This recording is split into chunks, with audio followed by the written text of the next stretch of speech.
Hey guys, Amazing Ampharos here, picking back up with my Final Fantasy IV The After Years playthrough, diving into the next stretch of the final dungeon. This is a pretty short stretch before I encounter the next boss, but there's a couple treasures worth having along the way, so let's pick them up. And those Chimera Brains are by far the most dangerous enemies in this final dungeon. They were instant game overs for us in Edge's challenge dungeon, and they really haven't gotten any friendlier in the meantime.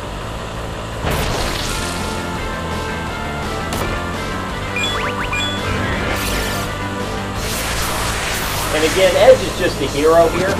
If you don't have Edge, you'll want to rely on either a White Mage with Teleport, or I believe you can use... I'm not entirely sure if you can use the emergency exit items or not like this. But I've done this without having a character that can guarantee escape. It just makes it a lot more tedious.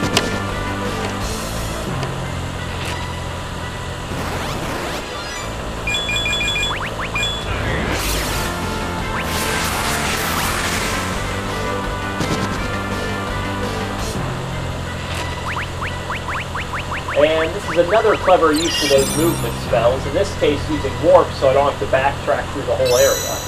And this is actually the last save point I get before the next boss, and I do not want to fight this boss under full moon, so I'm going to cycle the lunar phase again. This is an extremely important tactic in the final dungeon, as the bosses are very powerful, and the difference between an undesirable move doing 125% damage or 75% damage is just so key.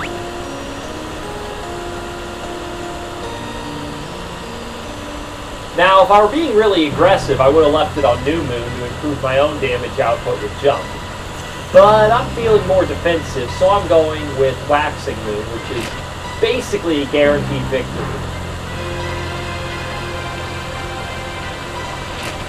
And there's the Lustrous Sword, which is an excellent piece of equipment, though sadly Golbez can't equip it since it's a holy sword. One of his funny quirks is he's just not allowed to equip swords that are considered holy. Though strangely, he can equip the Holy Lance, which will be a key quirk of Golbez whenever we get it.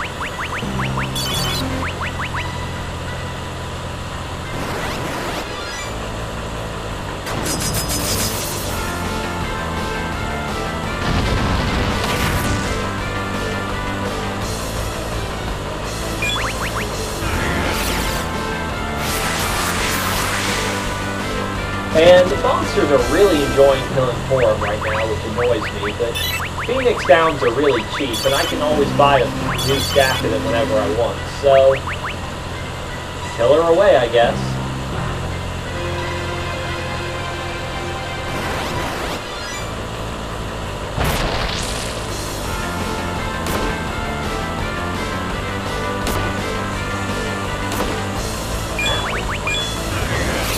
Golbez wants Golbez, that might have threatened it.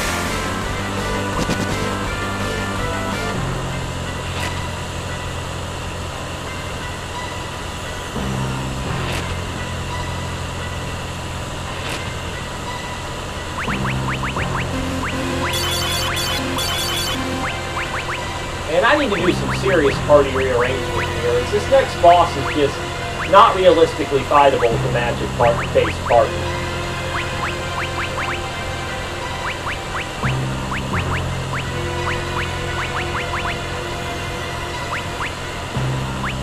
I believe that's every relevant equipment. Oh, need that one.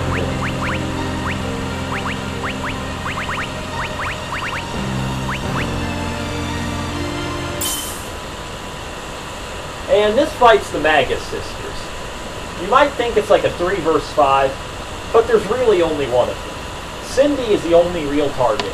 If either of her sisters are dead when her turn comes, she instantly revives them. And she has way more health than the other two, so you just have to worry about her. Unfortunately, she virtually always has Reflect up, so you cannot fight her with Black Magic.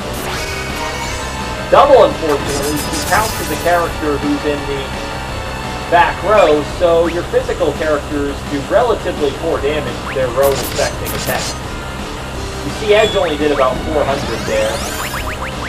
And I'm actually going to throw the Spider Silk now to guarantee that I can fight confidently.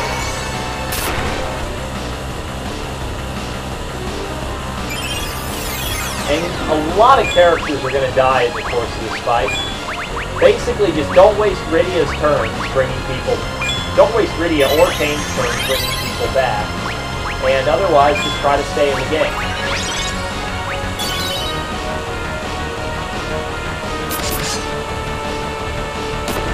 Of course, Rydia's Dragon Summon bypasses the tech, so she has a huge edge in this fight. And Kain can bypass the row protections with jump to do about 2,000 damage himself. And that is definitely... Oh no? Yeah, there goes form. And if someone gets confused, you really want them to die as soon as possible, though Confuse has really terrible accuracy, so it's entirely reasonable for this whole fight to go without ever seeing it.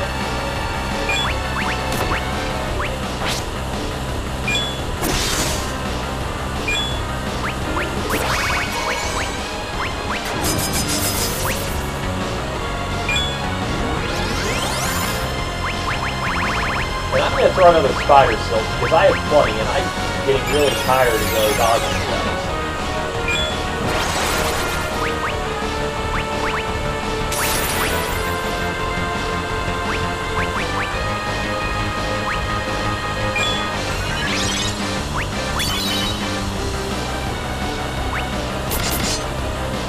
And even though I see Reflex down, it's completely not worth going for, because it's just as likely that if I try, Reflect will be thrown up while I'm casting, and that would be disastrous.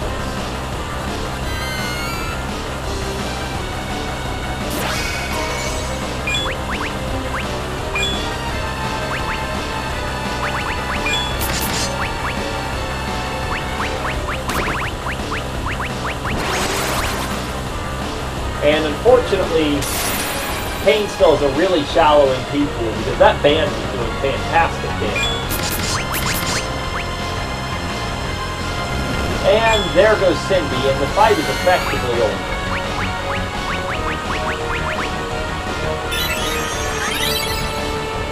Now that the Reflect bot is down, Golbez can begin casting, and the Enhancement Sword still gives him a pretty powerful magic.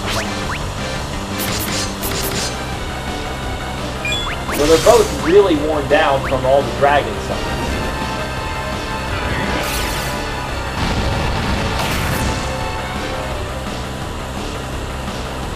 And there's the fight.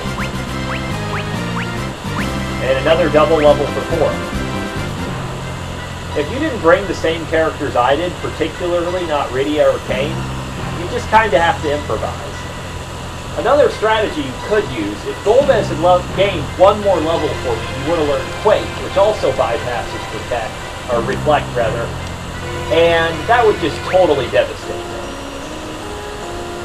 So there are other approaches you could take, and I'm really just going to be showing strategies that I think work best for me with the party I brought, which is a very powerful party, but many other parties, even lesser ones, will be able to find strategies that work, especially against these earlier bosses, who tend to have weaker gimmicks than the later ones.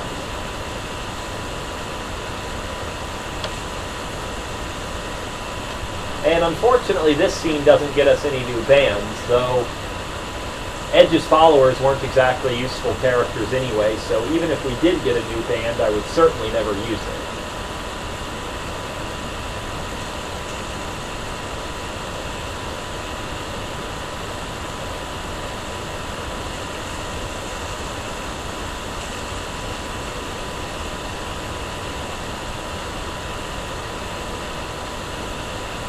And I'm not actually going to rearrange my party and equipment after this, even though I would generally like Golbez to be in the back row. The reason is that the frequency of back attacks is determined by your level versus the enemies. And since my levels are so terrible, I get back attacked as often as I get front attacked. So it's really about the same with my survival, whether Golbez is in the front or the back row. And I haven't worked out my next boss strategy yet, so no need to rearrange before I get there. But with that, I will see you guys next time when I go through another segment and take on another boss.